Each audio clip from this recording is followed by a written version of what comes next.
Hey team, more on the life of Jesus this week. There is a lot going on in our reading this week. I just really want to highlight two things. First, I want you to think a lot about Peter's reaction when Jesus told him he was going to Jerusalem to be crucified. Peter had just correctly identified Jesus as the Christ or Messiah. And Jesus then told them what that meant, being crucified.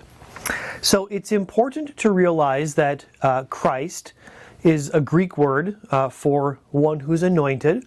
Messiah is a Hebrew word that means the same thing. So whether it's Christ or Messiah, it both refers to being anointed. Christ is most definitely not Jesus' last name. It's his title, in the same way that my title is pastor. Jesus is the Christ. And to be the Christ, he is anointed for a particular task, namely the task he's anointed for is to offer his life as a sacrifice for the many. No one in Jesus' day expected that. This goes against every expectation that they would have had. When they thought about what their Messiah would do, they usually thought of it in terms of raising up rebellion against the Romans, and not just a military thing, but to reestablish Israel as God's people on earth. So it's kind of a combination of political dreams and religious dreams. They didn't separate those things like we do. But it was very much a violent kind of image. Their Messiah would be a warrior. So this idea that the Messiah was going to suffer and die at the hands of the oppressors, that was just crazy talk as far as they were concerned.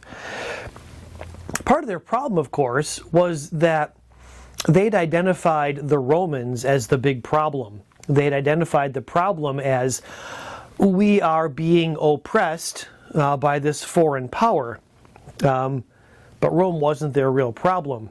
Jesus knew what their real problem was. It was sin, death, and the devil. And those were the things that he would address in his crucifixion. The other thing about this lesson this week is it kind of flows out of that idea of a crucified Messiah. We should pay attention to just how upside down Jesus turns things. So he talks about becoming like a little child.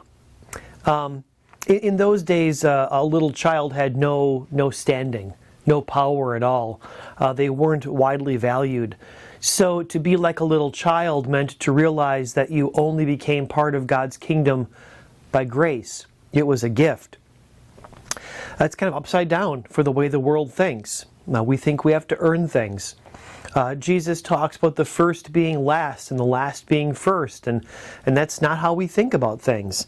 Imagine if in your sports league the best thing you could do was finish at the bottom of the standings. That would just be crazy to us. And yet that's what Jesus invites us to. He invites us to a very different kind of world. Jesus even tells us, like in the parable of the Good Samaritan, that we should love our enemies. Again, that's kind of what's going on there.